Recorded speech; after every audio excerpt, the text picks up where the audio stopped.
Meu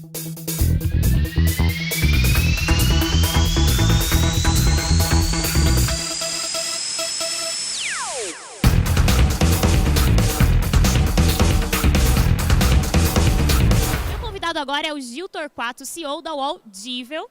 Gil, seja bem-vindo, muito obrigada por ter aceitado o nosso convite. Eu que agradeço o convite, muito obrigado. E para a gente começar, antes da gente começar a falar de inovação, futuro do trabalho, eu queria revisitar um pouquinho, logo no começo da internet, né? Acho que 1996, se eu não me engano. 95, 96. 95, 96. Você já participou da fundação do Portal UOL, hoje um big canal de comunicação do Brasil, um dos maiores. Como que foi isso, Gil? Pois é, apesar de jovem, eu participei desde o início do projeto do UOL. Na época eu era diretor de novos negócios do grupo. E um dos novos negócios foi justamente o Portal UOL, que é hoje o principal portal em língua portuguesa do mundo. Você tem uma ideia, estamos falando em mais de 100 milhões de usuários por mês que a gente tem o privilégio de atender nas nossas páginas, né? Eu acho que uma das razões de sucesso desde o início foi justamente a gente focar no que a gente tem de mais forte, que é o conteúdo, né? E como a gente, na época, que você tinha não só o UOL aqui no Brasil, mas tinha a América Online, que era a grande referência no mundo nesse setor, a gente já percebeu desde o início que a grande diferencial que nós tínhamos é que nós produzimos o nosso próprio conteúdo. Ao passo que, por exemplo, a própria América Online, naquela ocasião, antes da fusão com a Time Warner, que depois foi desfeita, né, aquela confusão toda, mas eles não produziam o seu próprio conteúdo. Então nós voltamos das viagens para a elaboração do projeto com dois, vamos dizer assim, dois lemas ali. Bom, nós temos um diferencial, que é a produção do próprio conteúdo, e o segundo, que nós estávamos nascendo no mundo já da internet aberta, não mais aqueles browsers proprietários, fechados, como a própria American Online, na época, tinha nos Estados Unidos. Mas foi aí que a gente começou o projeto, e veio crescendo, crescendo, e como eu disse, hoje é orgulho para nós no Brasil, sabemos que nós temos um portal em língua portuguesa, que é o limite, é a língua, né? Que tem uma das maiores audiências no mundo. Eu diria para você que, nos últimos dados que a gente levantou, aqui nas Américas devemos ser o 6º maior portal. Antes da gente é só em língua inglesa, que são os grandes portais americanos, né? Então, não podemos dizer, sem medo de errar, que nós estamos entre os top 10 do mundo, em termos de produção de conteúdo e audiência na internet. E, Gil, desde o início, quando ainda a internet então estava começando, a gente não tinha um público consumidor tão digital quanto a gente tem hoje. Como é que o portal teve que se adaptar a essa mudança e a cada vez mais a imersão das pessoas nesse mundo conectado, digital, tecnológico? Olha, eu acho que o projeto nosso, que a gente na época chamava de projeto internet, na verdade ele veio se transformando e ele é chamado já de projeto digital. Na verdade, a gente pegava todo o conteúdo que nós tínhamos, a própria Abril chegou uma época, foi sócia nossa durante um período, a gente digitalizou todo o conteúdo para ele ser acessível via internet. Então, eu diria que desde o início, na nossa concepção, a digitalização era uma coisa inevitável. Por quê? Através dela você conseguiria ter a maior facilidade na usabilidade de todo o conteúdo, não só conteúdo jornalístico, né, como conteúdo de games e tudo aquilo que a gente já produzia naquela ocasião. Pra você ter uma ideia, a gente chegou em 96, final de 96 já, a produzir a primeira TV na internet. Até na época eu me lembro que a gente divulgou que era a primeira TV da internet no mundo. Era em banda estreita, não era banda larga, né? Era dial-up. Então você imagina a qualidade, como é que era da transmissão. Mas foi uma coisa inédita, né? E que hoje virou uma coisa banal até, né? Eu acho que ter vídeo na internet hoje nada mais é do que uma obrigação, né? Exatamente. Está na internet, você tem que estar produzindo conteúdo audiovisual, né? E agora, voltando para esse lado da Audível, que você é o CEO, né, desse braço de inovação da UOL. Pensando nas soluções hoje nesse mundo digital, as empresas também precisam acompanhar essa mudança, porque o consumidor dela está mudando. O que as empresas têm que estar atentas nessas transformações? Como você trabalha com as empresas, com os clientes de vocês, os parceiros? Quais são os principais pontos que a gente tem que estar atento para essa revolução? Ótima pergunta. Eu acho que, na verdade, as empresas, de uma forma geral, não importa qual a indústria, ela está sendo afetada por esse mundo novo que está surgindo aí. Que, na minha opinião, se não chegou de uma forma forte na tua indústria, por enquanto, mas vai chegar. Então, se prepare para isso. Mas isso eu acho que é uma evolução, não é? A gente tem que ter isso não como uma ameaça, mas como uma grande oportunidade de transformação. Nós mesmos, como grupo de mídia, né, como grupos de mídia, a gente também sofreu essa transformação. A gente se antecipou ao tempo e conseguimos fazer do limão virar uma limonada, né? E assim a gente percebe que todas as indústrias estão sendo afetadas. No nosso caso, lá no Audivo, você tem uma ideia, a gente atende a mais de 2.000 empresas. E das quais, eu posso te citar, sem medo de errar, que 70% do e-commerce brasileiro estão conosco, são nossos clientes.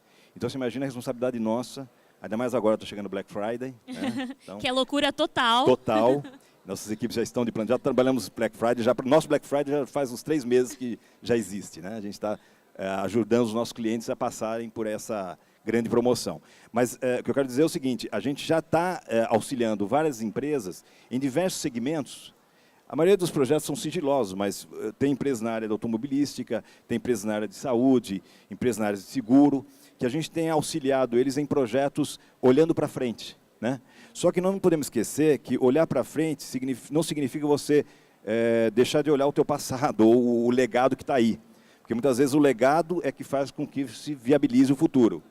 Então, a gente tem vamos dizer assim, uma responsabilidade junto aos nossos clientes de ajudá-los, auxiliá-los nessa transição, de pegar o teu processo antigo de fazer negócio, transformando ele numa nova oportunidade de negócios de uma forma digital e não perdendo esse link, tentando fazer, como eu sempre falo, do limão uma limonada. Né? Eu acho que o varejo, por exemplo, a gente tem vários exemplos aqui no Brasil, B2W é um caso, é cliente nosso, a própria Magazine Luiza também, são clientes que conseguiram abraçar esse mundo novo e mostrar que o mundo que vem, que está aqui, né, não é mais vem por aí, já está aí, ele pode ser muito mais propício a fazer bons negócios para o consumidor, que, por sua vez, traduz em bons negócios para as companhias.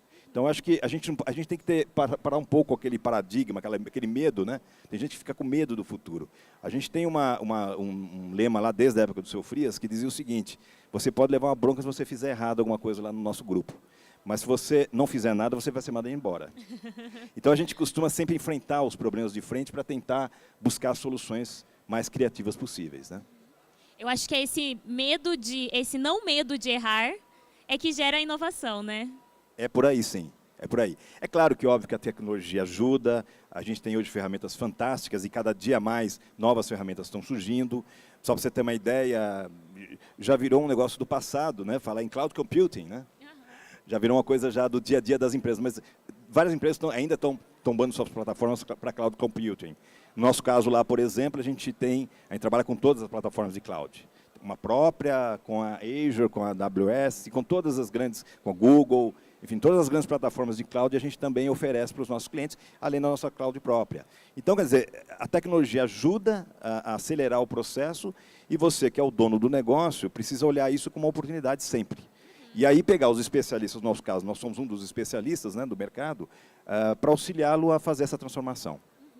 E falando em cloud, Gil, essa ferramenta possibilita que os profissionais sejam móveis, né? Facilita a mobilidade. E a gente estava conversando aqui antes de começar a entrevista sobre o futuro do trabalho. E a gente aqui no evento, a gente está discutindo muito sobre um futuro do trabalho mais flexível, remoto, ágil, tecnológico. Você também acredita nisso? Claro. Não só acreditamos, como temos exemplos lá no grupo, e que a gente está, inclusive, agora numa fase final de avaliação, porque essas coisas têm que ser feitas com calma, né, para não ter o efeito inverso, né, que é, vou contra essa tendência. Aliás, não é uma tendência, eu diria que isso veio para ficar mesmo. Né? Você imaginar num mundo como o nosso, né, do dia a dia, em que o trânsito é um absurdo, em qualquer capital do mundo, não é só São Paulo, não é só grandes cidades no mundo, são caóticas em termos de transporte e, enfim, de mobilidade. Você imaginar que as pessoas possam trabalhar em casa e serem tão produtivas quanto se estivessem no escritório, parece ser uma coisa lógica, né? Uma coisa óbvia. Mas aí você tem a barreira legal, que no Brasil, graças a Deus, está sendo flexibilizada. Né? A CLT, que tem lá, preserva os direitos do trabalhador, e eu acho que tem que ser assim mesmo, ela já sofreu uma certa flexibilização recentemente, e que faz com que as empresas comecem a olhar essa coisa do home office, ou do teletrabalho, como é assim que é definido na nossa lei, né? Tu começa a ver isso não como um problema, mas uma solução mesmo. Né? Nós lá, por exemplo, temos um grupo hoje de uns 300 funcionários que estão trabalhando remotamente 2 vezes por semana. Né? Uma das coisas que as pessoas sempre comentam, vou perder o controle sobre o trabalho do sujeito que está lá na casa dele, que não vai fazer nada, etc. Muito pelo contrário, eu diria até que a pessoa está na sua casa, ela fica mais produtiva. E esse é o exemplo que a gente está sentindo lá. As pessoas produzem mais. Agora, é óbvio que você tem que criar mecanismos, KPIs, né, para você averiguar a performance. E no nosso caso, a gente tem um grupo que faz esse trabalho remoto, tem outro grupo que são o grupo de clientes desses mesmos profissionais, que avaliam também o que se ganha e o que se perde com esse tipo de trabalho. Na maioria dos itens que a gente pesquisou, só tem ganhos. A única coisa que é sentida, às vezes, é aquela questão da reunião de última hora, sabe? Junta todo mundo para fazer a reunião. Às vezes a pessoa precisa estar programada para fazer essa reunião. Né? Exatamente. Mas é viável, é possível.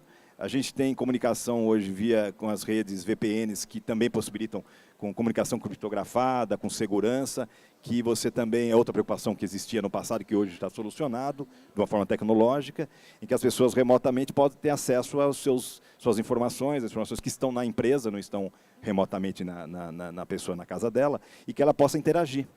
E através daí você começa a monitorar melhor até essa relação, né? Quer dizer, a pessoa está conectada, está atuando, e a gente começa talvez até, entre aspas, ter um controle maior do que se a pessoa estivesse no seu escritório, né?